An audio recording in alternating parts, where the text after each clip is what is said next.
Subscribe please and support us. We need only one subscribe to reach 100 subscriber and share this story to support us.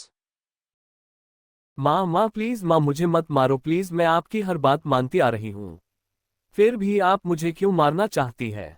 हाँ, उसकी हंसी ही कुछ इस प्रकार थी कि कोई भी डर जाता। तू और मेरी हर बात मानती आ रही है, ये गलत कहा बेटा है तूने मेरी हर बात नहीं मानी है। और माही के बाल खींचते हुए पहाड़ की ओर बढ़ जाती है। मैंने तुझे कितनी बार समझाया कि रघु से शादी कर ले, फिर भी मेरी बात तेरे भेजे में नहीं घुसी है न। माही रोते हुए कहती है, माँ वो एक 60 साल का बूढ़ा आदमी है, मैं उससे कैसे शादी कर सकती थी। आप ही बताओ माँ, वो मेरे पिता के उम्र के हैं, मैं उनसे कैसे शादी कर लेती। इस पर माही की माँ उसे एक चांटा मरती है और जोर से कहती है, कर लेती तो क्या होता तेरा बच्चलन लड़की। माँ आज तक आपने मुझ पे बहुत से जुल्म किए, मैंने उफ तक न की, लेकिन आपने मुझ पर क्यों रहम नहीं दिखाया। क्यों माँ क्यों, आखिर मेरा कसूर क्या है। इस पर एक अधेड़ उम्र का आदमी कहता है, क्योंकि तू हमारी सगी बेटी नहीं है। वो तो हमारा बड़ापन था कि तुझ जैसी गैर जरूरी लड़की को भी हमने अपने घर में रखा। क्या इतना काफी नहीं है तेरे लिए। माही कहती है, क्या आप मेरे पिता और माँ नहीं है। जिस पर दोनों कहते हैं, नहीं हम तेरे माँ बाप नहीं है, समझ आई बात। और हाँ, अगर तू उस रघु से शादी कर लेती तो हम सबको एक अच्छा खासा रुपया मिल जाता, लेकिन तू पागल लड़की भाग गई शादी के मंडप से, अब तो हमारी कहीं भी इज्जत रह नहीं गई है। पता है ये सब न तेरी वाज से हुआ है। माही उनकी बातों को ध्यान से सुन रही थी, उसे इस बात का दुख लग रहा था जिसे उसने अपना माना और उसके अपनों ने उसे पराया माना, फिर भी वो उनसे प्यार करती थी, लेकिन आज वो उसे मारना चाहते थे। ऋतु कहती है, लेकिन तू है बड़ी खूबसूरत, अगर वो बूढ़ा तुझसे शादी कर लेता तो मजे में रहता क्यों है नमा। बिल्कुल सही कहा तूने, लेकिन अब ये खूबसूरती किसी के काम नहीं आएगी, क्योंकि अब तू मरने वाली है, अब तू न शादी कर पाएगी और न ही मां बन पाएगी। ये कह सब हंसने लगते हैं। माही जोर से कहती है, बस अब बहुत हो गया आप सबका, आप लोगों ने जिस तरह मुझे तड़पाया है, न देखना एक दिन यही हालत आपकी भी होगी। अरे आपने क्या मुझे अपनी तरह समझ रखा है, जो रिश्तों को निभाना नहीं जानती है। यदि मेरा खुद का एक बच्चा होता या सौतेला ही क्यों न होता, मैं उसे खुद से ज्यादा प्यार देती, समझिए आप। उसकी बातें सुन मालती का तो खून खोल उठा। वो कहती, हाँ कह ले बचलन, अब तो वैसे भी मरने वाली, ऊपर ही किसी को खोज लेना। और ये कह वे सभी हंसने लगते हैं। मैं आप जैसे किसी कुत्तों के हाथों मारना नहीं पसंद करूंगी, उससे अच्छा मैं खुद अपनी जान ले लूंगी। उनके हाव भाव बदल गए जब माही ने उन्हें कुत्ता है तू कुटिया, तेरी इतनी हिम्मत बढ़ गई है। और ये कहकर आगे बढ़ने लगती है माही को मारने के लिए कि तभी माही उसका हाथ मोड़ देती है। मालती दर्द से कराह उठती है और पीछे से ऋतु माही का बाल पकड़कर धक्का दे देती है। माही जैसे ही ऋतु को मारने वाली होती है कि तभी पीछे से मालती माही को चाकू घोंप देती है और पहाड़ से धक्का दे देती है। पहाड़ से गिरते गिरते माही भगवान से दुआ करती है, जिस तरह आपने मेरी हालत ऐसी कर दी है वैसे किसी की भी न करे, और ये कहकर आंख बंद कर देती है। एक कमरे में माही की आंख खुलती है, उसे सब धुंधला नजर आ रहा था। वो सोच रही थी कि वो तो मर चुकी है, फिर वो कैसे, उसे कुछ समझ ही नहीं आ रहा था कि तभी कमरे में एक आदमी की परछाई दिखती है जो दरवाजा बंद कर रहा था। माही का शरीर जल रहा था, मानो वो भट्टी में जल रही हो। वो आदमी धीरे धीरे उसके करीब आते जा रहा था। उस आदमी का भी यही हाल था जैसा माही का है। देखने में लग रहा था उसे किसी ने ड्रग दिया है। वो धीरे धीरे माही के करीब आते जा रहा था। माही जो बेचैनी में अपने कपड़े को उतारने की कोशिश कर रही थी, अचानक से किसी ने उसे पीछे से पकड़ लिया और उसकी नेक पर बाइट कर लिया। न जाने क्यों, लेकिन उस आदमी का यूं खुद को चूमते देख उसे असहज महसूस नहीं हो रहा था, उसे एक अपनेपन का एहसास हो रहा था। अचानक उसे लगा कि उसकी बॉडी बहुत ठंडी थी और उसकी आग को बुझा सकती थी। वो आदमी उसे शिकार की तरह देख रहा था, मानो वो उसे अभी नोच के खा जाएगा। वो धीरे धीरे उसके होठों की ओर बढ़ रहा था और झट से उसके होठों को अपने होठों से पकड़कर उसे पैशन के साथ किस करने लगा। माही को किस करना आता नहीं था, फिर भी वो साथ दे रही थी। लड़की का साथ पाकर वो लड़का उसे बहुत पैशनेटली किस कर रहा था। वो आदमी देखते ही देखते माही को खुद के अंदर समा लिया और उसे प्यार करने लगा। उस कमरे में सिर्फ माही के कराहने की ही आवाज आ रही थी, बाकी सभी चीज शांत थी। लगभग ये प्यार का सिलसिला सुबह तक चला। सुबह करीब 10 बजे माही की आंख खुली। उसे कुछ समझ ही नहीं आ रहा था कि आखिर हो क्या रहा है और वो कहाँ है। उसके पूरे में जिस्म दर्द की एक लहर दौड़ गई। जब उसने उठने की कोशिश की तो उसने अपने आप को देखा जो पूरी नेट थी। उसकी बॉडी पर एक भी कपड़ा क्यों नहीं था, आखिर हुआ क्या था। अचानक उसे लगा कि ये उसकी बॉडी नहीं है। उसके हाथ इतने गोरे और मुलायम तो नहीं थे। वो झट से उठी और बाथरूम में घुस गई। अपने आप को देख वो हैरान ही रह गई, वो कितनी सुंदर थी, बिल्कुल अप्सरा की तरह। हालांकि माही भी सुंदर थी, पर अदिति तो मानो चांद से आए हो। उसकी बॉडी पर कल रात के उस आदमी के दिए लव बाइट थे जो कि पर्पल हो गए थे। सच में उस आदमी ने उससे बिस्तर पर बहुत तंग किया था। माही और ज्यादा न सोचकर जल्दी से अपने कपड़े पहने और बाहर आ गई और तैयार होकर बाहर की ओर अपने कदम बढ़ा लिए। उसने जैसे ही दरवाजा खोला वहां का नजारा देखकर दंग रह गई।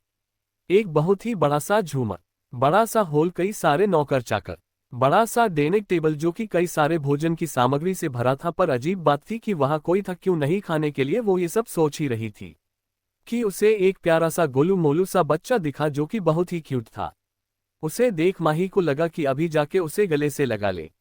भाई हमारी माही को कहाँ पता है आज जो उस बच्चे को दूर से देख के प्यार जता रही वो वास्तव में उसी का बेटा था इस जीवन में। उसने देखा कि वो बच्चा उसे देख भाग रहा है। उसे ये बात थोड़ी सी अजीब लगी और वो उसके पास जाने लगी, लेकिन तभी उसने देखा कि बच्चा भागते भागते सीढ़ियों से गिरने वाला है। माही जल्दी दौड़कर उसे बचाने जाती है और वो उस बच्चे को बचा लेती है कि तभी उसका सर घूमने लगता है और वो सीढ़ियों से नीचे गिरने लगती है।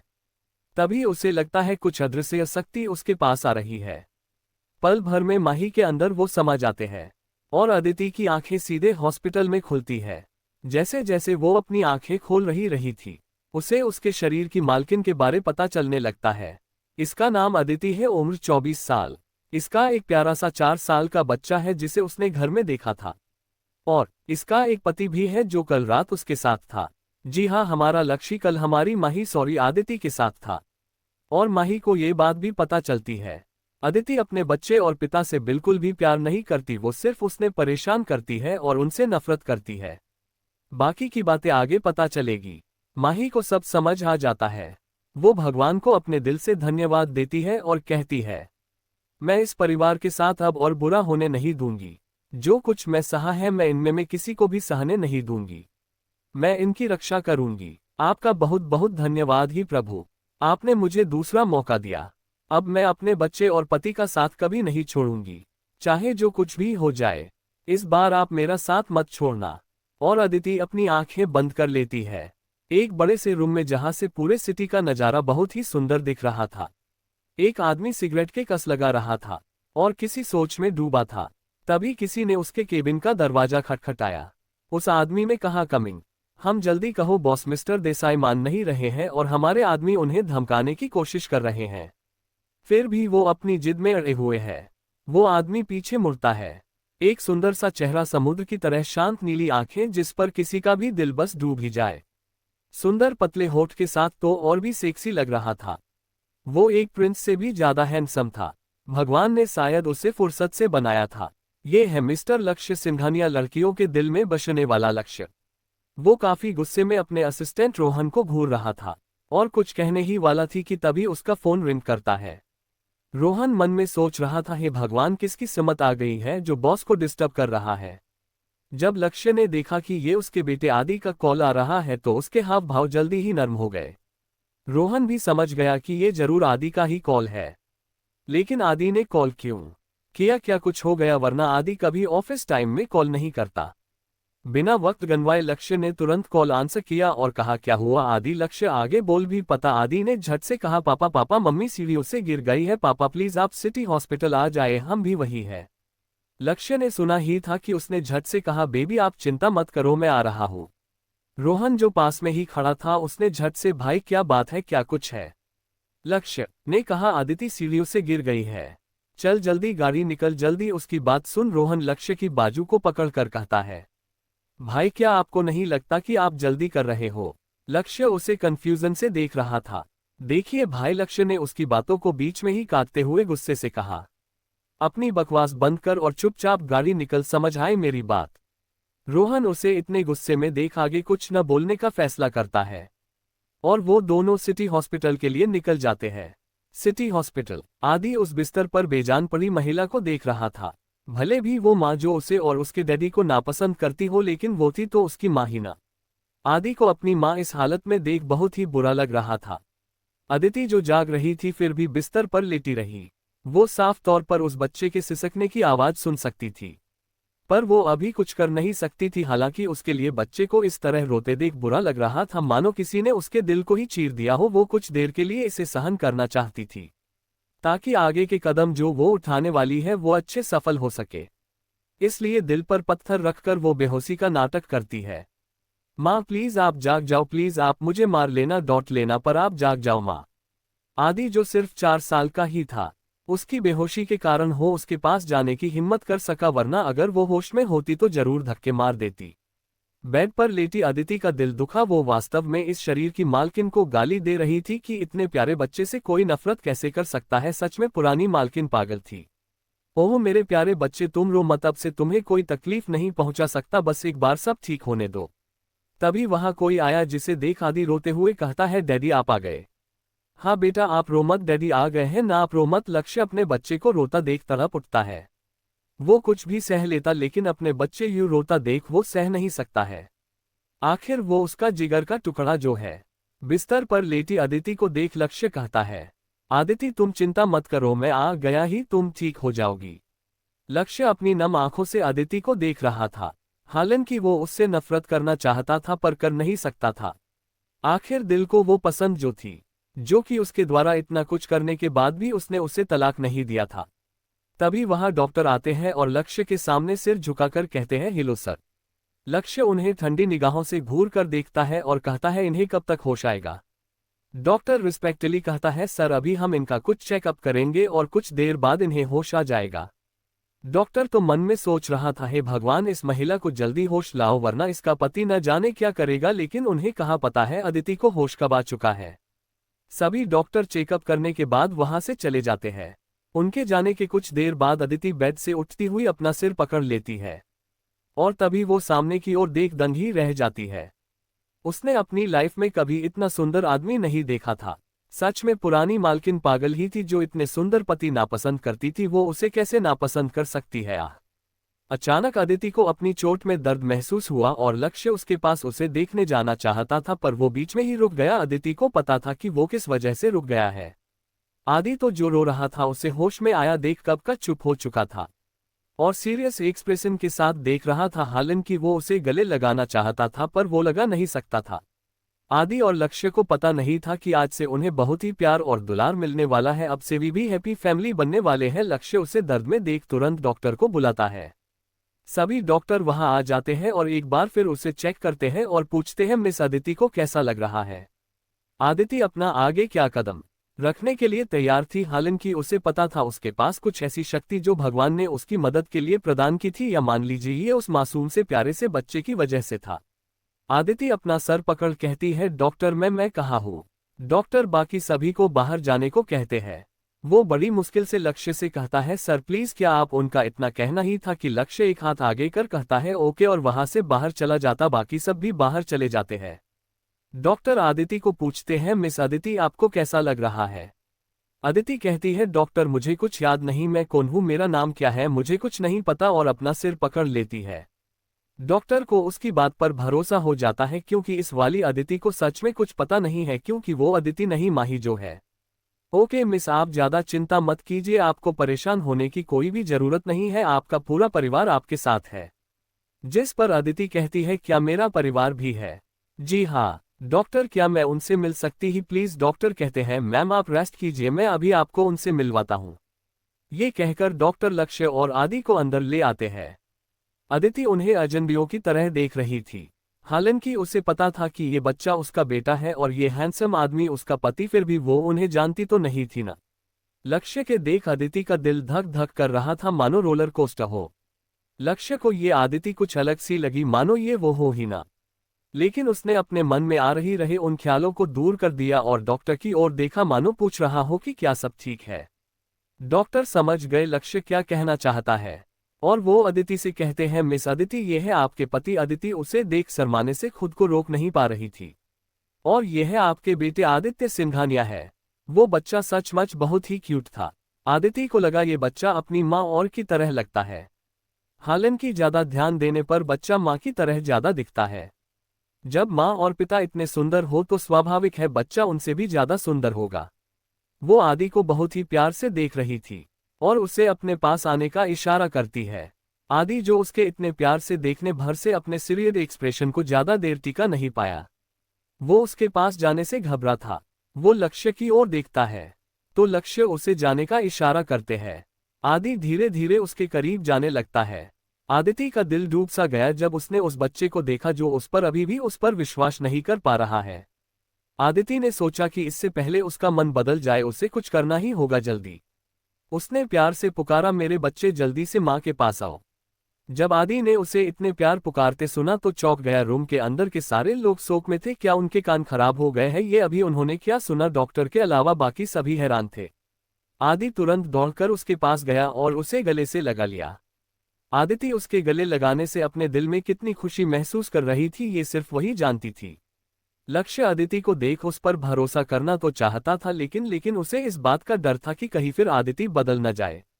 एक तरफ दिल कह रहा था कि वह उस पर भरोसा कर ले और दिमाग कह रहा था लक्ष्य ये वही है जिसने तुझे और बेटे को दुख दिया, इससे इतनी जल्दी मत अपना। आदिति की नज़र जब लक्ष्य पर पड़ी तो वह न जाने कैसे पर उसके मन में चल रहे भाव को समझ नहीं पा रही थी, क्योंकि बाकी सभी लोगों की मन की बातें वो सुन सकती थी पर लक्ष्य की क्यों सुन नहीं पा रही थी। ये बात उसे हजम नहीं हो रही थी। थोड़ी देर के लिए तो ये भी भूल गई कि उसकी बाहों छोटा आदि भी है। आदि अपनी माँ को देख थोड़ा डर जाता है और सोचता है क्या माँ की यादें वापस आ रही है? क्या वो मुझे दूर धकेल देंगी जैसा पहले करती थी? आदि की आंखें नम हो चली थी और उसके आंसू अदिति के होंठ में गिरे। तब जाकर अदिति को होश आया कि कुछ गलत है। उसने देखा कि आदि रो रहा है तो वो उसे देख घबरा गई। लक्ष्य ने भी जब देखा तो वो उसके पास जाना चाहता था पर उसके जाने से पहले डॉक्टर ने कहा, सर लक्ष्य मुझे आपसे कुछ बात कहनी है, प्लीज आप मेरे साथ आइए। लक्ष्य ने कहा ठीक है और वे दोनों सीधे डॉक्टर के केबिन में चले गए। दोनों पुरुषों के जाने के बाद अदिति ने सोचा कि उसे अब चिंता करने की जरूरत नहीं, क्यों डॉक्टर जो भी कहेगा वो उसकी नहीं बल्कि अदिति की जबान होगी। थोड़ी देर के लिए ही सही अदिति ने डॉक्टर को अपने काबू में कर लिया था। अब वो वही बोलेगा जो वो चाहती है।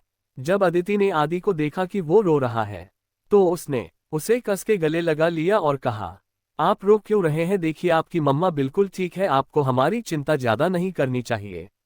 हालांकि वो जानती थी कि वो किस बात को सोचकर रो रहा है, फिर भी उसने बात को अपने तरीके से कहा, वैसे मेरे प्यारे बेटे का नाम क्या है? आदि एक पल में चुप हो गया और अपने छोटे छोटे हाथों से अपने आंसू को पोंछा। वो काफी क्यूट लग रहा था ये करते वक्त। आदिति उसे प्यार से बस निहारे जा रही थी। आदि ने उसे देखते हुए बहुत ही क्यूट अंदाज में जवाब दिया, मेरा नाम आदि सिंघानिया है। आदित्य, वाओ मेरा बच्चा कितना प्यारा है। और उसके गाल में जोर से प्यार वाला किस कर लेती है। अच्छा आपको पता है मेरा नाम क्या है? आदिति ने ऐसा नाटक किया जैसे कि वो सच में कुछ नहीं जानती हो। आदिति की बात सुनकर आदि इतना तो समझ गया था कि उसकी माँ की यादें सचमुच चली गई है। भले ही वो 4 साल का बच्चा ही, लेकिन वो अपने पिता की तरह ही होशियार था। आदि कहता है, हाँ मुझे पता है कि मम्मा का नाम क्या है। आदि आपको बताएगा, मम्मा का नाम आदिति सिंघानिया। ओह अच्छा, अब समझ आया कि मेरा नाम अदिति है। हमारे नाम कितने मिलते जुलते हैं ना, आदित्य और अदिति। जिस पर आदि कहता है क्योंकि आदि मम्मा की तरह क्यूट है न, इसलिए पापा ने मेरा नाम आदि रखा। मेरा प्यारा बेटा ओ मम्मा। आदि भी अपनों माँ को किस बैक करता है। डॉक्टर के केबिन में, now tell me doctor what happened, please have a sit sir, now I gonna tell you कि वास्तव में हुआ क्या है। आपकी वाइफ की कंडीशन ज्यादा अच्छी नहीं है और प्लीज उन्हें उन सभी चीजों से दूर रखिए जो कि उनके लिए नुकसानदायक हो। मेन बात यह है कि सीढ़ियों से गिरने से उनके ब्रेन में बहुत ही अधिक झटका लगा है, या यूं कहे कि वो अपने सिर के बल गिरी थी, इसलिए उनके ब्रेन का वो हिस्सा जो काफी प्रभावित हुआ है। तो क्या और परेशानी है? डॉक्टर नो सर, और कोई परेशानी की बात नहीं है। सो डॉक्टर उनकी याददाश्त का क्या वो वापस आ जाएगी? देखिए सर, दुख के साथ कहना पड़ रहा है कि अब उनकी याददाश्त नहीं आ सकती है क्योंकि उनकी दिमागी चोट गंभीर है। ऐसा बहुत ही कम लोगों के साथ होता है कि जिनकी याददाश्त चली गई हो, उनके सामने धीरे धीरे उनकी पुरानी चीज रखने और कोशिश करने पर उनकी याददाश्त आ जाती है। लेकिन एक साथ अगर उनको ये सब फेस करने के लिए दिया जाए तो उनकी हालत और खराब हो जाती है। याददाश्त का जाना दिमागी तौर पर एक ट्रोमेटिक ब्रेन इंजरी है। आप कोशिश कीजिए कि वो ज्यादा स्ट्रेस न ले और हमेशा खुश रहे। लक्ष्य कहता है, okay doctor, thank you for concern, it is may pleasure sir. लक्ष्य डॉक्टर से हाथ मिलाता है और वहां से निकल सीधे अदिति से वार्ड के ओर बढ़ जाता है। वहां पहुंच के अंदर जैसे ही अंदर जाने को होता है, अंदर से उसे हंसने की आवाज सुनाई देती है। दोनों माँ और बेटे बहुत खुश लग रहे थे। आदि फनी फनी फेस बनाकर अपनी माँ को हंसा रहा था। आदिति उसे देख हंस रही थी और किस कर रही थी। लक्ष्य ने जब उन दोनों को यूं खुश देखा तो वो बता नहीं सकता था कि वो कितना खुश है। उन्हें देख लक्ष्य के एक्सप्रेशन लेस चेहरे पर भी एक प्यारी सी मुस्कुराहट थी। अगर कोई उसे यूं मुस्कुराते देख लेता तो वो तो विश्वास ही नहीं करता कि ये था ग्रेट लक्ष्य सिंघानिया है, इंडिया टॉप नंबर 1 बिजनेसमैन, जो हमेशा अपने चेहरे पर खड़ूस सा एक्सप्रेशन लिए घूमता है। लक्ष्य अपने बेटे को देख और अधिक खुश था, जिसे जन्म के साथ ही कोई ममता न मिली हो, और अचानक उसे एक एक्सीडेंट के कारण इतना सारा प्यार मिल रहा था। वो भला खुश कैसे नहीं रहता। लक्ष्य खुद को नॉर्मल कर अंदर जाता है। लक्ष्य के रूम में एंटर करते ही दोनों माँ बेटे उसे देखने लगते हैं। अब माहौल काफी ऑकवर्ड सा हो गया था आदिति और लक्ष्य के लिए। तभी आदि कहता है, पापा पापा इधर आइए ना प्लीज। लक्ष्य कहता है, हम इधर आइए, मेरे बगल में बैठिए। लक्ष्य आदि की ओर चल देता है और आदि की ओर बैठ जाता है। पापा मम्मी को अपना नाम बताओ, पता है मम्मा न बहुत खुश हो जाएगी और आपको किसी भी देगी। आदि बहुत एक्साइटेड होते हुए अपने पापा से कह रहा था। आदि की बात सुन अदिति का चेहरा तुरंत लाल हो गया। उसका चेहरा इतना गर्म हो गया थी कि मानो अभी उससे खून ही न निकल जाए। लक्ष्य के भी कान लाल हो गए थे। आदि एक बात सुनकर आदिति को देख आदि कहता है, मम्मा आपका चेहरा इतना गर्म क्यों है, क्या मम्मा को बुखार है? वो उसके चेहरे को छूने लगता है और कहता है, पापा मम्मी का चेहरा बहुत गर्म है, आप डॉक्टर को बुलाओ। आदि को इतना परेशान होता देख अदिति कहती है, आदि मम्मा आपका ठीक है, बच्चा मुझे गर्मी लग रही है न, इसलिए फेस इतना गर्म हो गया है। अदिति की बात सुन आदि राहत ही सांस लेता है और अपने पापा से कहता है, पापा क्या हम मम्मा को घर लेकर नहीं जा सकते? लक्ष्य जो अपने ही किसी ख्याल में डूबा था आदि की बात सुन कहता है, हाँ बेबी हम जा सकते हैं, हम कुछ देर बाद ही यहाँ से निकलेंगे। आदि खुशी से अपनी माँ को गले लगा लेता है। मम्मा हम अब घर जाएंगे और बहुत मस्ती करेंगे। ओके मेरा प्यारा बेबी, हम खूब मस्ती करेंगे। उन दोनों ने लक्ष्य को नजरअंदाज कर दिया था, जैसे कि वो यहाँ पर हो ही ना। बड़े बड़े लोग लक्ष्य की अटेंशन पाने के लिए क्या कुछ नहीं करते, लेकिन यहाँ उसे थोड़ा सा भी भाव नहीं मिल रहा था। उसे समझ ही नहीं आ रहा था कि उसे खुश होना चाहिए या दुखी। वो अपने मन में सोचता है, इतनी जल्दी आपने बाप को भूल गया, ये लड़का कितना चालू है, पल भर में पार्टी बदल ली इसने तो। लक्ष्य आदिति को ही देख रहा था, मानो उसे अभी भी उस पर शक हो कि क्या वो उससे कुछ चाहती है जो नाटक कर रही है, या मेरे पीठ के पीछे मेरे दुश्मन के साथ मिली हुई है। उसकी घूरती निगाहों को खुद के ऊपर महसूस कर अदिति घबरा जाती है। लक्ष्य जब उसे देखता है और खुद को नॉर्मल तो वो उससे कहता है, अब कैसा लग रहा है तुम्हें? अदिति सर झुकाए ही दबी सी आवाज में कहती है, जी वो मैं ठीक हूं। लक्ष्य को उसे यूं डरता देख उस पर हंसी आ रही थी, लेकिन अपनी हंसी को कंट्रोल कर वो उससे कहता है और खुद को इंट्रोड्यूस करते हुए कहता है, माय नेम लक्ष्य सिंघानिया और मैं तुम्हारा पति हूं। और अदिति अपना सर हाँ में हिला देती है। जब लक्ष्य ने उसे उसका पति कहकर इंट्रोड्यूस किया तो उसके दिल में एक गर्माहट का एहसास हो रहा था। वो ब्लश कर रही थी। एल न जाने लक्ष्य उसे देख अपने दिल में एक अलग सी खुशी महसूस कर रहा था। तभी आदि कहता है, पापा कहता है, पापा चलो न घर चलते हैं। हम बेटा चलते हैं, मैं अभी आता हूँ। ओके हन आप जल्दी जाओ। लक्ष्य रूम से निकल रोहन को कॉल करता है, जल्दी से कार रेडी करवाओ। Yes boss. कुछ देर बाद रोहन कार लेकर आ जाता है और लक्ष्य से कहता है, बॉस कार रेडी है। हन ठीक है। और ये कहकर वो अंदर की चल देते हैं। आदि चलो बेटा यहाँ आओ। नहीं पापा मैं मम्मी को कैसे छोड़ दूँ, देखो ना मम्मी कितनी कमजोर लग रही है। और आदि अपना दिमाग चलते हुए कहता है, पापा आप ना मम्मी को गोदी में उठा लो। ठीक है ये बच्चा सच में, लक्ष्य अपने अपने मन में कहता है। आदिति अपने लिए कमजोर सुन थोड़ा शर्मा जाती है और वो भी अपने बेटे के मुंह से उसे समझ नहीं आ रहा था कि हंसे या रोए। और वो कहती है, बेटा मम्मा ठीक है, आपको चिंता नहीं करना चाहिए। नो मम्मा आप ठीक नहीं हुए हो, इसलिए ये आदि और अपना सीना ठोक के कहता है, मैं आपको लेके जाऊंगा। अदिति को उसकी ये क्यूट सी हरकतें बहुत ही प्यारी लग रही थी और रोहन और लक्ष्य तो उसे देख हैरान ही हो गए थे। जो बच्चा ना हो ज्यादा बात करता था, आज वो बिना रुके बस बोलता ही जा रहा है। लक्ष्य रोहन की ओर देखता है तो रोहन समझ जाता है और आदि को गोदी में उठा लेता है। चाचू ये आप क्या कर रहे हो, मुझे मम्मा को बाहर ले जाना है, उतारो मुझे। तुम्हारी मम्मा को मैं लाऊंगा, ठीक है अब चाचू के साथ चुपचाप जाओ। आदि अपने पापा की बात मान लेता है और कहता है, ओके पापा। रोहन आदि को लेकर सीधा जाकर कार में बैठ जाता है और लक्ष्य बेचारे जनाब का हाल हम क्या ही बताए, वो तो सोच रहे थे कि अब क्या किया जाए। आदिति देख कहती है मैं चल सकती हूँ, आपको टेंशन नहीं लेना चाहिए। और जैसे ही नीचे कदम रखती है उसके पैर के चोट के कारण जैसे ही गिरने को होती है लक्ष्य उसे अपनी हाथों से थाम लेता है। इस एक पल में आदिति का दिल रोलर कोस्टर से भी तेज दौड़ने लगता है। लक्ष्य के दिल की धड़कन बढ़ी हुई थी, दोनों एक दूसरे के दिल धड़कन को सुन सकते थे। न जाने क्यों पर लक्ष्य आदिति के देख उसे किस करना चाह रहा था। वो उसके मुलायम गुलाबी होठों को चूमना चाहता था। वो उसके होठों की तरफ बढ़ने लगता है। आदिति तो उसे देखने में इस कदर खोई हुई थी, उसे अंदाजा भी नहीं था कि लक्ष्य क्या कर रहा है। लक्ष्य आदिति के होठों को जैसे ही किस करने वाला था कि तभी लक्ष्य आदिति को किस करने वाला था कि उसका फोन बज उठता है। तभी जाकर आदिति का ध्यान लक्ष्य की ओर जाता है तो वो देखती है कि लक्ष्य उसे किस करने वाला है। लक्ष्य को तो अपने फोन की आवाज सुनाई ही नहीं दे रहा था। आदिति लक्ष्य को देख कहती है आप क्या कर रहे हैं। आदिति की बातों से लक्ष्य झेप जाता है और उसे सीधा खड़ा करता है और इधर उधर देखने लगता है कि तभी उसका फोन दोबारा बजता है। तो वो देखता है कि रोहन उसे कॉल कर रहा है। वो जैसे ही कॉल उठा कुछ कहने वाला होता है कि तभी आदि की उसमें से प्यारी सी आवाज आती है पापा पापा आप क्यों नहीं रहे हो, क्या मम्मा को कुछ हो गया है क्या। आदि ऊपर आ सकता है। नो आप ऊपर नहीं आ सकते, आपकी मम्मा ठीक है, हम अभी आ रहे हैं। ठीक है आप जल्दी आइए, आदि आपका वेट कर रहा था। ओके हम आ रहे हैं। उसके बाद लक्ष्य आदिति को अपनी अपनी बाहों में उठा लेता है और नीचे की ओर चला जाता है। अपने मम्मी पापा को आता देख आदि खुश हो जाता है तो वही रोहन हैरान पर कुछ कहता नहीं। रोहन गाड़ी की पीछे के दरवाजे को खोल देता है और लक्ष्य आदिति को कार में बैठा देता है और खुद भी बैठ जाता है। आदि कहता है पापा मैं मम्मा के साथ बैठूंगा, मुझे मम्मा के पास बैठना है।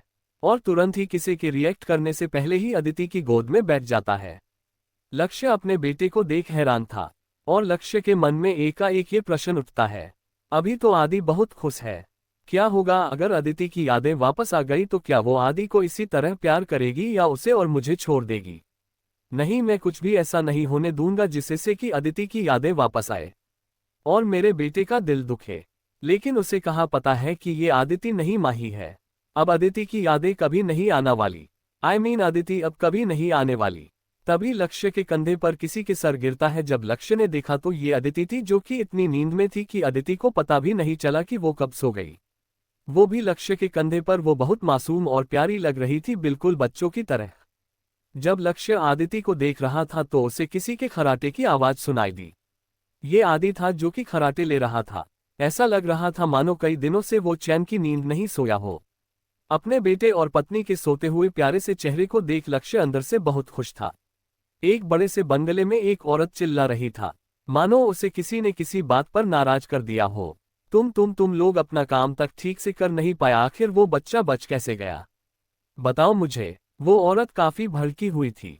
तभी एक नौकर जो कि उस औरत के लिए काम करता था आगे आया और डरते डरते कहा, मालकिन वो क्या लगा रखा है, जल्दी बोलो वरना मैं तुम्हारी जबान ही निकाल दूंगी। समझ में आई बात मेरी तुम्हें। नहीं मालकिन मुझे माफ कर दीजिए, मैं आपको बताता हूँ कि क्या हुआ था। फ्लैशबैक। जब अदिति बाहर निकलकर उस बच्चे को देख रही थी तब वो बच्चा उससे से दूर जा रहा था। वास्तव में आदि अपने रास्ते पर ही जा रहा था कि तभी वो नौकर जिसका नाम बिहारी था आदि के पैर को उस जगह रख दिया जिस जगह उसने तेल गिराया था। लेकिन एनमेके पर जब अदिति ने आदि को गिरते देखा तो उस ओर दौड़ पड़ी और उसे एक और धक्का दे दिया और खुद सीढ़ियों से गिर पड़ी। Flashback and. उस औरत को तो विश्वास ही नहीं हो रहा था कि ये अदिति होगी जो कि आदि को बचाएगी। क्या वो उससे नफरत नहीं करती थी? वो तो उस बच्चे को फूटी आंख नहीं देखती थी, फिर कैसे वो उसे बचा सकती थी? आइए मैं आपको बताती हूँ ये कौन है। ये पाली अदिति की स्टेप मदर। उसे उससे बहुत ज्यादा नफरत करती थी पर कभी उसके सामने दिखाया नहीं। पाली अदिति के जरिए लक्ष्य का पैसा, पावर और उसकी कंपनी छीनना चाहती थी और ये सब वो अकेले नहीं कर रही थी। तभी वहां दो और लोग आते हैं और उनमें से एक जो कि 45 के आसपास का था होगा कहता है, अरे भाग्यवान क्या हुआ जो इतनी चिंता कर रही हो, ज्यादा सोचना तुम्हारे लिए अच्छा नहीं है। तभी वो लड़की कहती है, हाँ माँ पापा ठीक कह रहे हैं, आपको चिंता नहीं करनी चाहिए, हम है ना। ये है अजय और मोना। अजय पाली का पति और मोना पाली की बेटी। ये दोनों भी अपनी माँ के साथ चुप उनकी काली करतूत में उसका साथ दे रहे हैं। अजय एक निहायती बेशर्म आदमी है। जो कि अपनी पत्नी के सामने सीधा रहता है, पर बाहर निकलते ही इसका रंग रूप सब बदल जाता है, क्योंकि वो अपने परिवार के सामने सिर्फ एक शांत और दयालु आदमी की तरह व्यवहार करता था, और ये भी पत्नी के साथ मिला हुआ था। मोना एक घमंडी लड़की है जो केवल खुद के बारे में ही सोचती है। इसकी उम्र लगभग 27 होगी, क्योंकि ये अदिति से बड़ी है, एक केवल मेकअप से ढकी हुई होती है, वरना असल में तो ये चिपंजी को भी फेल कर दे।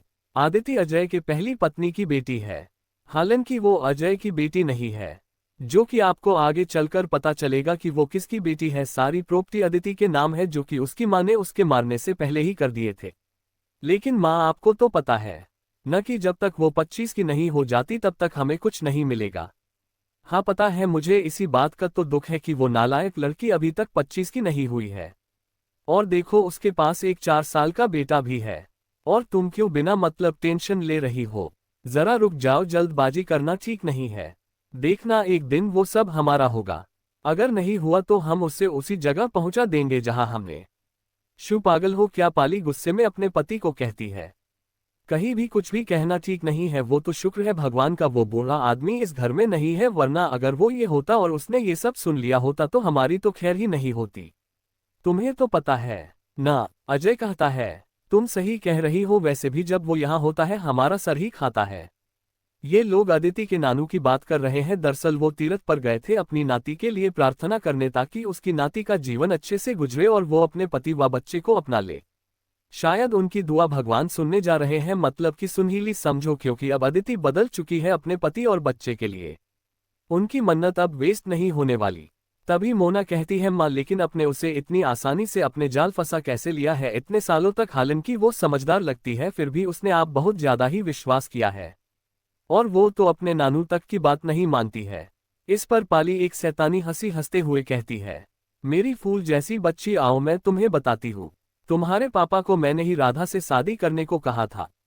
राधा अदिति माँ, क्योंकि उस टाइम वो प्रेग्नेंट थी और उससे घर में कोई भी रहने नहीं देने वाला था। जिस पर मोना कहती है, आखिर आपका उनसे क्या रिश्ता था? वो मेरी दोस्त थी, मतलब कि बेस्ट फ्रेंड। और वो बच्चा किसका था? जिस पर पाली कहती है, उसके आशिक का था। वो उसे बहुत ही ज्यादा चाहता था और वो भी उसे चाहती थी। दोनों हमारे कॉलेज टाइम के फेमस लव बर्ड थे, पर चू मैंने ऐसा तीर फेंका कि दोनों एक झटके से अलग हो गए। इससे आगे कि वो कुछ और बोलती उससे पहले ही पाली का कॉल आ गया। उसने झट से कॉल उठाया और कहा, हेलो। उधर से जो बातें उस आदमी ने कहा उसे सुन पाली के पैरों तले जमीन ही खिसक गई। सिंघानिया मैंशन। लक्ष्य की कार उनके विला में पहुंच चुकी थी, लेकिन अदिति की नींद अभी तक खुली नहीं थी। वो तो कुबकान की तरह सो रही थी, उसे तो किसी भी चीज का होश नहीं था। और हमारे आदि बाबू का भी यही हाल था, बिंदास वाले तरीके से वो भी सोए हुए थे। बेचारा लक्ष्य उसके कंधे की तो अदिति ने बैंड ही बजा दी थी कार में, क्योंकि आदिति लक्ष्य के कंधे पर सोई हुई थी। और जब लक्ष्य ने उसे कंफर्टेबल जोन में सुलाने की कोशिश की तो अदिति टस से मज नहीं हो रही थी। अगर उसे कोई बेच भी देना तो उसे पता भी नहीं चलेगा। लक्ष्य को देखकर रोहन को बड़ी हंसी आ रही थी, पर बेचारा हंस भी नहीं सकता था ना। अगर लक्ष्य ने उसे हंसते हुए देख लिया न तो न जाने वो उसके साथ क्या ही करेगा। जब लक्ष्य ने रोहन को देखा तो वो समझ गया ये उस पर हंस रहा है। लक्ष्य कहता है, मैं देख रहा हूं तुम बहुत खुश लग रहे हो, तुम कहो तो मैं आइस को तुम्हारे लिए बुला लेता हूं। आइस का नाम सुनते ही रोहन तुरंत कहता है, नो ब्रो आप ऐसा नहीं कर सकते। क्यों नहीं, मैं कर सकता हूं। जिस पर रोहन कहता है, प्लीज आप ऐसा नहीं कर सकते। आइए मैं रोहन का इंट्रो देती हूँ। रोहन वर्मा, उम्र 25 साल, लक्ष्य का ही हम उम्र है। ये भी काफी हैंडसम है, पर हमारे लक्ष्य का कोई मुकाबला नहीं कर सकता है। रोहन के पास भी अट्रैक्टिव फिगर है, उसके पतले हॉट और सबसे ज्यादा तो उसकी भूरी भूरी आंखें लड़कियों को अपना दीवाना बनाने के लिए काफी है। रही बात आइस की तो ये लक्ष्य के ऑफिस में काम करती है, जो काम छोड़ रोहन को परेशान ज्यादा करती है। ये आइस एक नंबर की ठरकी है। लक्ष्य को इसके बारे में सब पता है, पर वो कुछ कहता नहीं। लक्ष्य चाहे तो उसे अपनी कंपनी से निकाल सकता था, पर वो ऐसे इसलिए नहीं कर रहा था क्योंकि फ्यूचर में अगर रोहन को चुप कराना था तो ये एक अच्छी अपॉर्चुनिटी होगी लक्ष्य के लिए। रोहन और लक्ष्य का रिश्ता ही अनोखा था। रोहन के मम्मी पापा की कार एक्सीडेंट में मौत हो गई थी। कार में उनके साथ रोहन भी था, और रोहन की जान बचाने वाला लक्ष्य ही था। हालांकि वो उस टाइम बस 10 साल के थे, लेकिन लक्ष्य ने रोहन को बचा लिया था। लेकिन वह उसके माँ और पिता बचा नहीं पाया, क्योंकि जब तक उसने रोहन को कार से निकाला और थोड़ी दूर ले जाकर उसे एक पेड़ के सहारे बैठाया और वापस आकर वो उन्हें बचा पाता, तब तक कार ब्लास्ट हो चुकी थी। ये नज़ारा देख उसका दिल दहल गया था और वो वापस से रोहन के पास चला गया ताकि वो उसे हॉस्पिटल ले जा सके। उस समय रोहन बेहोश था, इसलिए लक्ष्य के लिए रोहन को संभालना मुश्किल नहीं था, लेकिन अगर वो होश में रहता और अपने माता पिता को अपने सामने मरते हुए देखता तो वो निश्चित रूप से टूट जाता। कितना दर्दनाक होता है न अगर आपके सामने ही आपके परिवार की मौत हो जाए। उस दिन के बाद से रोहन लक्ष्य के साथ है और उसे एक बड़े भाई की तरह मानता है और लक्ष्य के साथ ही काम कर रहा है। अगर वो चाहता तो अपने अपने दम पर नई कंपनी खड़ी कर सकता था, लेकिन उसने ऐसा नहीं किया क्योंकि वो लक्ष्य के साथ रहना चाहता था, एक छोटा भाई बनकर और लक्ष्य के दुख और सुख में शामिल होना चाहता था। हाँ चलिए आगे चलते हैं। लक्ष्य कहता है तुम आदि को ले जाओ, मैं आदिति को लेकर आता हूँ। रोहन ने भी जल्दी से कहा ठीक है भाई, और वो जल्दी से डोर खोल आदि वो अपनी गोदी में ले लेता है और रूम की ओर चल देता है ताकि लक्ष्य फिर से आइस का नाम लेकर उसे परेशान न करे। अब लक्ष्य आदिति को कार से निकलकर रूम की ओर ले जाने लगता है कि तभी आदिति नींद में लक्ष्य के गर्दन को जोर से पकड़कर अपना चेहरा उसके गर्दन में लाकर वहां रब करने लगती है, मानो वो कोई तकिया हो। लक्ष्य उसकी इस हरकत से हैरान था और आंखें फाड़े उसे देख रहा था। लक्ष्य मन में कहता है इस लड़की को नहीं है बिल्कुल भी जो ये ऐसा करने की हिम्मत कर रही है। आदिति के लक्ष्य की गर्दन में रब करने से लक्ष्य अपना कंट्रोल खोता हुआ सा महसूस कर रहा है, लेकिन उसने जल्द ही खुद को संभाल लिया क्योंकि वो बाहर थे और वो बिना देरी किए आदिति को लेकर अंदर की ओर जाने लगा। जैसे वो घर के अंदर एंटर करता है, सभी उसे देख हैरान थे। सभी का मुंह खुला हुआ था लक्ष्य और आदिति को साथ में देख। उन्हें ये तो पता था कि आदिति सीढ़ी से गिर गई है और बेहोश है, इसलिए आदि का उसके साथ रहना कोई खतरे की बात नहीं है। अगर वो होश में रहती तो वे उसे उसके साथ कभी जाने नहीं देने वाले थे। क्योंकि वो बेहोश थी इसलिए उन्होंने उसे जाने दिया था। हालांकि उन्हें इस बात की उम्मीद नहीं थी कि लक्ष्य आदिति को अपनी गोद में उठाकर घर लेकर आएगा। सभी नौकर ये सोच रहे थे कि अच्छा है जो ये बेहोश है, वरना जागने पर ये क्या ही करती। मुझे क्यों छुआ तुमने, तुम्हारी हिम्मत कैसे हुई, वगैरह वगैरह। शायद वे उसे इतना नापसंद नहीं करते, पर आदि और लक्ष्य के प्रति उस जो रवैया है उससे देखकर ही वे उससे नफरत करते हैं। शायद अब उनकी भी भावना आदिति के प्रति बदल जाए। लक्ष्य ने जब उन्हें खुद को घूरता पाया तो वो उनकी ओर देखने लगा। लक्ष्य को अपनी तरफ देखता पाकर सभी सर्वेंट्स अपना सिर झुका लेते हैं। लक्ष्य आदिति को लेकर ऊपर चला जाता है और उसे उसके रूम में जाता है। डोर ओपन कर वो उसे उसके बेड पर लिटा देता है और वो जैसे ही वो जाने को होता है आदिति उसका हाथ पकड़ लेती है और नींद में कहती है आदि बेटा माँ के पास आओ, तुम कहाँ जा रहे हो। लक्ष्य के हाथ को आदिति जोर से अपनी ओर खींचती है जिससे लक्ष्य सीधा आदिति के ऊपर गिरता है। लक्ष्य को उम्मीद नहीं थी कि आदिति उसे यूं अचानक खींच लेगी। गिरते वक्त भी उसने इस बात का ध्यान रखा कि आदिति को चोट न लगे। अब लक्ष्य के सामने आदिति का प्यारा सा मासूम सा चेहरा था, वो अब उसे बहुत ही प्यार से देख रहा था। उसके चेहरे को देखते देखते अचानक ही उसकी नज़र उसके सॉफ्ट से गुलाबी होठों अटक गई और वो उनकी ओर बढ़ गया। अनजाने में ही सही वो खुद को कंट्रोल नहीं कर पा रहा था। आदिति में उसे एक अलग सी ही महक आ रही थी जो कि पहले वाली आदिति से अलग थी। लक्ष्य ने होठों से उसके होठों को चूम लिया।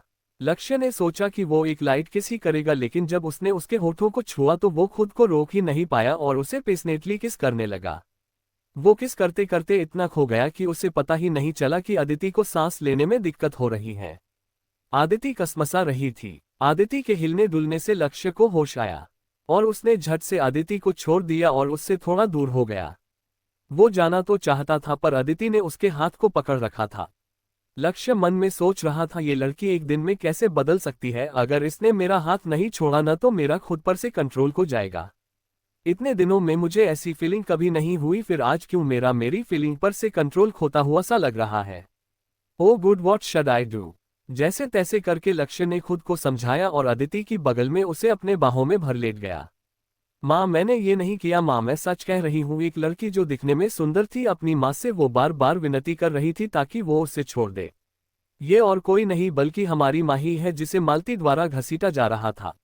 माही की उम्र मात्र 20 साल है। चुप, बिल्कुल चुप, बहुत जुबान चलने लग गई है न तेरी। रुक अभी बताती हूँ मैं तुझे, बड़ी आई मैं नहीं की हूँ करने वाली। माँ मैंने सच में कुछ नहीं किया, वो सब ऋतु ने किया है। खबरदार, जो ऋतु को तुमने बीच में लाया तो अपनी इस गंदी जुबान से मेरी बच्ची का नाम भी मत ले समझी। वास्तव में हुआ क्या था? माही पानी लेने जा रही थी कि तभी उसने कुछ लोगों को दौड़ने की आवाज सुनी तो वो उस ओर चल दी। जब वो उस ओर जा रही थी कि तभी ऋतु उससे टकरा गई और उसके हाथ का सामान गिर गया। ये एक सोने का कड़ा था। माही ने बिना सोचे हो उसे उठा लिया और उसे ऋतु को देना चाहा कि तभी गांव वाले जो किसी को दौड़ा रहे थे उसके पास आकर रुक गए। माही को कुछ समझ ही नहीं आ रहा था। तभी उसे ऋतु की आवाज सुनाई दी जो कह रही थी, दादी आपने ये क्या किया? आपने कंगन क्यों चोरी किए? माही उसकी बात सुन के हैरान ही हो गई। क्या मैंने कुछ नहीं किया ऋतु, ये तो तुम्हारा है न, तुम ही तो दौड़ रही थी जिसके कारण ये गिर गया। क्या? और नकली आंसू बहाते हुए कहा, ये आप क्या कह रही हो दीदी, मैंने कुछ नहीं किया। गांव वाले अविश्वास के साथ माही को देख रहे थे। जो लड़की इतनी भोली दिखती है वो ऐसा काम भी कर सकती है। उन गांव वालों में से एक ने, जिसके कंगन चोरी हुए थे, उसने कहा, माही तुमने ऐसा क्यों किया? दिखने में तो तू भोली भाली लगती है, फिर तुमने कंगन क्यों चुराए? वो आदमी गुस्से से उसे कह रहा था, मैंने कुछ नहीं किया। और कहते कहते वो रुक गई और ध्यान से ऋतु को देखने लगी जिसने बिल्कुल उसी की तरह ही कपड़े पहने थे। ऋतु एक शातिर मुकान के साथ देख रही थी। सभी गांव वाले माही को ही देख रहे थे।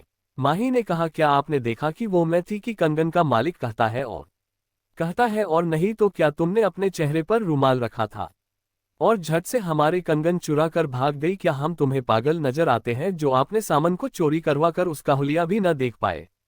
माही कहती है, देखिए मैंने कुछ नहीं किया, ये सब इसने किया है। कि तभी वहां मालती आ जाती है और एक जोरदार चाटा माही को मारती है। बेशर्म लड़की, तुझमें जरा सी भी शर्म हया नहीं है ना, जो अब अपनी बहन को हो फंसा रही है। लेकिन माँ इससे आगे वो कुछ बोलती उसके एक और गाल पर एक और चाटा मालती द्वारा मार दिया जाता है। मालती गांव वालों से कहती है, माफ कर दिए इसे और ये लीजिए आपके कंगन। जिस पर वो आदमी कहता है, अब कंगन वापस करने से कुछ नहीं होगा, इसने मेरे कंगन को अछूत कर दिया और गंदा भी, तो इसे मेरे घर में रहकर 1 महीने के लिए काम करना पड़ेगा। जिस पर मालती कहती है, जी हाँ ये काम करेगी आपके पास, मैं अभी इसे इसके सामान के साथ आपके घर लेकर आती हूँ। हाँ ठीक है, जल्दी लाओ इसे। ये कहकर वो उसे अजीब नजरों से घूर रहा था। आप लोग सोच रहे होंगे कि ये कौन है? ये है रघु। आप लोगों को याद ही होगा कि मालती माही की शादी इस बूढ़े से करना चाहती थी क्योंकि इसके पास बहुत पैसा है। ये वही समय था जब माही अपनी माँ से बात से छोड़ देने की बात कर रही थी क्योंकि मालती उसे उस बूढ़े आदमी के पास जो ले जा रही थी। माँ माँ माँ, ऐसा मत करो माँ। लेकिन मालती को कोई फर्क ही नहीं पड़ रहा था। वो उसे जबरदस्ती रघु के पास ले जाने के लिए घसीटे जा रही थी। आखिर वो ऐसा करती भी क्यों न, क्योंकि माही उसकी बेटी नहीं थी और वो उसकी बेटी से भी सुंदर थी। सवाले रंग होने के बावजूद वो बहुत खूबसूरत थी। लेकिन ऋतु न तो अक्ल न शकल से सुंदर थी, बिल्कुल अपनी माँ की तरह ही थी। वो चाले चलने में माहिर। माही जिस दुनिया में थी वो जगह का विकास नहीं हुआ था। माही पुरानी सदी से 21वीं सदी में चली गई थी। माही को रघु के घर पर मालती द्वारा छोड़ दिया गया था और उसने रघु के साथ मिलकर उसे एक कमरे में बंद कर दिया। हम तो चलो फिर, लाओ हमारा हिस्सा। अरे रुको जरा, हमने इसके साथ अभी मौज कहाँ किया है। वो सेठ साहब, ज्यादा न उछलो वरना तुम्हारा जो ये बड़ा सा पेट है न, ये गिर जाएगा समझे। तुम्हारी हिम्मत ज्यादा नहीं बढ़ गई है मालती देवी? अभी आपने हमारी हिम्मत देखी ही कहा है सेठ जी। ये भी जल्दी से हमारा पैसा निकलो वरना सबके सामने तुम्हारी पोल खोलते हमें टाइम नहीं लगेगा। ठीक है ठीक, हम अभी निकाल रहे हैं। और 20 श पे बड़ी ई की मात्रा आधा रफ पे छोटी ई की मात्रा यल दे देता है, जो कि उस टाइम बहुत ज्यादा था, जिससे आप अपने लिए घर में खरीद सकते हो, सोना चांदी जेवरात भी खरीद सकते हो। इन दोनों के बातचीत से ये साफ था कि ये सब जो हो रहा था ना, ये सब इनका का ही प्लान था। कंगन चोरी होने से लेकर उस पर झूठा इल्जाम लगाना सब एक नाटक था जिसमें माही फंस चुकी थी। उस बेचारी को पता ही नहीं चला कि अचानक से उसके साथ ये क्या हो गया। उसे तो पता ही नहीं चला कि जिसे वो अपना मान रही है वो तो अपने है ही नहीं।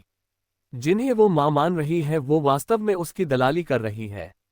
रघु की बुरी नज़र माही पर बहुत पहले से ही थी। वो बस सही समय का इंतजार कर रहा था अपने दाव पेंच को खेलने का, ताकि वो उसे पा सके, उसे अपना बना सके। उसने कई मर्तबा माही को पाने की कोशिश की लेकिन वो उसे पा नहीं सका, क्योंकि माही को पहले से पता था कि ये आदमी बहुत ही बुरा है। इसलिए वो उन सभी मर्दों से दूर रहती थी जो कि उसे अजीब नजरों से घूरते थे। इसलिए वो बाहर भी ज्यादा नहीं निकलती थी और मालती भी उसे निकलने नहीं देती थी, क्योंकि अगर माही बाहर निकल गई तो उसकी बेटी का क्या होगा, कोई उसे देखेगा भी नहीं। ऐसा सोचकर को माही को घर के अंदर ही रहने को कहती थी। और कहती थी कि तुम बाहर मत जाया करो, मेरी फूल सी बच्ची को नजर लग जाएगी। माही को क्या पता था कि नजर तो उसे उसके घर वाले ही लगा रहे हैं। हाँ अब ठीक है, मालती रघु से कहती है। रघु कहता है हाँ अब तुम जाओ, अब इसकी जिम्मेदारी मेरी। इस तीखी मैं मिर्ची को तो मैं देख लूंगा। जिस पर मालती कहती है जरा देख के, ये तीखी मिर्ची कुछ ज्यादा ही तीखी है, कहीं तुम्हारा मुंह न जल जाए। जिस पर रघु जंगली हंसी हंसते हुए कहता है तुम चिंता मत करो, इसे मैं देख लूंगा। अंदर से माही जोर जोर से आवाज लगा रही थी, माँ माँ मुझे छोड़कर मत जाओ ना, माँ मुझे अपने साथ ले लो माँ। वो रो रही थी और चिल्ला रही थी कि तभी रघु जोर से दरवाजा खोलता है और एक जोरदार चाटा माही को मारता है, जिससे माही का चेहरा एक और हो जाता है और उसके होठों के किनारे से खून आने लगता है। फिर भी रघु उसके जबड़े की पकड़ कर कहता है चुप, एकदम चुप, बहुत हो गया तेरा नाटक, कब से तेरी चिलम चिल्ली सुन रहा हूँ। अगर तूने और चिल्लाया न तो तेरी हड्डी पसली तोड़ दूंगा। जिस पर माही कहती है आपको मुझे मारना है आप मार लीजिए, पर मुझे जाने दीजिए, मुझे माँ के पास जाना है। जिस पर रघु जोर जोर से हंसता है और कहता है माँ तेरी माँ ने ही तुझे मुझे बेच दिया है। क्या नहीं, ऐसा नहीं हो सकता, तुम झूठ बोल रहे हो। ये झूठ नहीं बोल है। माही दरवाजे के पास से उस औरत को देख माही हैरान थी। माँ, ये मालती थी जो दरवाजे पर थी। माँ ये आप क्या कह रही हो? मैं सच कह रही हूँ, जो भी इन्होंने कहा सच कहा है। क्या मतलब आपने मुझे बेच दिया है? माही ने रूंधे गले से कहा। हाँ बेच दिया है, वैसे भी तू किसी काम की नहीं है और मुफ्त में हमारे घर का रोटियां थोड़ रही है। माँ आप ये क्या कह रही हो? माही आपने माँ के पास जाते हुए कहती है। माँ मेरी बात सुनो ना माँ, मुझे अपने साथ लेकर जाओ, मुझे यहाँ नहीं रहना है। उसने मालती के हाथ को कसकर पकड़ लिया था, ये कहते वक्त कि शायद वो उसे बचा लेगी, पर वो गलत साबित हुई। मालती ने झट से अपना हाथ झटक दिया और कहने लगी मनहूस कही कि तूने मुझे हाथ कैसे लगाया? और उसने खींचकर एक थप्पड़ लगा दिया। शायद माही को रघु के मारने से उतनी तकलीफ नहीं हुई होगी जितनी कि उसे उसके माँ के द्वारा मारने से हो रही थी। माही खाली आंखों से मालती को देख रही थी। सेठ जी अगर आपको इसे अपना बनाना है न तो आप इससे शादी कर लो, फिर आप इसके साथ को करना है करना। मालती की बात सुन माही हैरान थी, उससे तो विश्वास ही नहीं हो रहा था कि उसकी माँ उसके साथ ऐसा करगी। माँ, माही ने रोते हुए कहा आप ये कह रही हो? रघु ने कहा हम तुम सही कह रही ही, इसे अपना बना ही लेते हैं, फिर ये पूरी की पूरी मेरी होगी। और माही को देख कहता है क्यों, ठीक कहा न जाने मन। माही उसे देख और जोर से रोने लगती है, देखिए मैं आपकी बेटी की उम्र की हूँ, आप मेरे साथ ऐसा नहीं कर सकते। जिस पर रघु हंसते हुए कहता है ओह मेरे प्यारे भगवान, तूने इसे इतना खूबसूरत बनाया पर दिमाग देना भूल गया लगता है। और उसने माही की कलाई को पकड़ लिया, जिसे देख माही ने उससे छुटने की कोशिश में उसके हाथ को काट लिया और रघु दर्द से करहाते हुए उसके हाथ को छोड़ दिया। अपना हाथ छुड़ाकर माही जैसे ही भागने को हुई, उसकी मां ने उसे पकड़ लिया और उसके बाल पकड़ उसे वही जमीन पर पटक दिया और रघु से कहा आप जल्दी से पंडित जी को बुलाए, मैं इसे अभी तैयार करके लाती हूँ। जिस पर रघु हाँ कहता है ठीक है, मैं अभी सारी तैयारी करता हूँ। माही ने अपनी माँ के पैर पकड़ लिए और कहा माँ आप ऐसा मत करो मेरे साथ, चुप एकदम चुप। इतना कहकर वो बाहर निकल गई और दरवाजे को बाहर से बंद कर दिया। माँ दरवाजा खोलो माँ, खट खट खट की आवाज से माही दरवाजा पीट रही थी। थोड़ी देर बाद वहां का दरवाजा खुलता है और मालती अपने सत शादी का जोड़ा भी लेकर आई थी और साथ में ऋतु को भी लेकर आए और थी। दोनों माँ बेटी ने माही को जबरदस्ती शादी का एक पहनाया और उसे ले जाने लगी। माही का रो रो कर बुरा हाल हो गया था। शादी की सजावट घर में ही हुई थी। मालती और ऋतु माही को जबरदस्ती ले जा रहे थे और माही उनसे छुटने की कोशिश कर रही थी। उन्होंने माही को जल्दी से मंडप में बिठा दिया और फिर उन्होंने कहा पंडित जी जल्दी कीजिए। जिस पर पंडित हाँ कहता है और जैसे ही वो हवन कुंड में आग लगाता है, माही झट से हवन कुंड में लगे लड़की को उठा लेती है, उसे रघु की ओर दिखाते हुए कहती है मैं तुम जैसे कुत्ते के साथ शादी करने से अच्छा मार जाऊंगी। और आग को रघु की ओर ले जाने लगती है। मालती ये नजारा देख हैरान थी। वो माही को रोकना चाहती थी पर वो ऐसा कर नहीं पा रही थी, क्योंकि माही किसी को अपने पास आने ही नहीं दे रही थी। माही को खुद की ओर आग की लपटों को लाते देख रघु कहता है ये लड़की पागल हो गई है क्या, दूर कर इसे, समझी दूर कर। रघु बौखला रहा था गुस्से से। हाँ मैं पागल हो गई हूँ और मैं अब कोसी को नहीं छोड़ूंगी, अगर किसी ने मेरा पीछा करने की कोशिश की न तो मैं सबको जला दूंगी। और फिर माही जाते जाते रघु के पैर के बीच एक जोरदार लात मरती है और कहती है साले बूढ़े, तुझे रत्ती भर भी शर्म नहीं आए अपने बेटी की उम्र की लड़की से शादी करने में? साले अगर मेरा बस चले न तो मैं तुझे जान से ही मार दूं। रघु जो दर्द में था क्योंकि उसे माही ने बहुत ही जोर से जो मारा था, शायद उसे ठीक होने में कुछ समय लग जाए। वो खुद को संभालने में लगा ही था कि माही ने उसके चेहरे पर एक लात मारी और वो औंधे मुंह जा गिरा। मालती उसे देख कहती है, बेटा क्या कर रही हो तुम? जिस पर माही कहती है, माँ आपने मेरे साथ ऐसा क्यों किया? मालती उसे समझाने जा रही थी कि माही कहती है, दूर रहिए, आप मुझसे दूर रहिए, और वहां से भाग जाती है। रघु जो दर्द में था कहता है, पकड़ो उसे और मेरे पास लेकर आओ, समझ आई बात, वरना मैं तुम्हारी छोटी बेटी का अपना शिकार बनाऊंगा, समझी तुम? जिस पर मालती कहती है, आप चिंता मत कीजिए, हम अभी उसे लेकर आते हैं। रघु की बात सुन ऋतु तो डर हो गई और उससे उस बूढ़े को देख घिन सी हो रही थी। दोनों माँ बेटी जल्दी से वहां से निकलते हैं। माही भागते भागते पहाड़ की ओर चली गई थी। उसे बहुत से लोगों ने भागते देखा था, इसलिए मालती और ऋतु को उसे ढूंढने में कोई परेशानी नहीं हुई और वो भी उसी दिशा में चले गए जहां माही गई थी। ये वही सीन है जहां पर माही को तीनों के द्वारा मारा गया था और उसे पहाड़ से नीचे फेंका गया था। तभी माही आदिति एक जोरदार चीख के साथ उठ जाती है। लक्ष्य जो कब से उसे उठाने की कोशिश कर रहा था, आखिर में उसे जागता देख राहत की सांस लेता है, क्योंकि माही जब से सपना देख रही थी तब से वो बड़ा रही और रो रही थी, क्योंकि अदिति यानी माही को अपने पुराने शरीर की दुख भरी यादें याद आ गई थी। माही पसीने से तरबतर थी और जोर जोर से सांस ले रही थी। लक्ष्य उसे अपने गले से लगा लेता है, आदिति भी उसे गले लगा लेती है।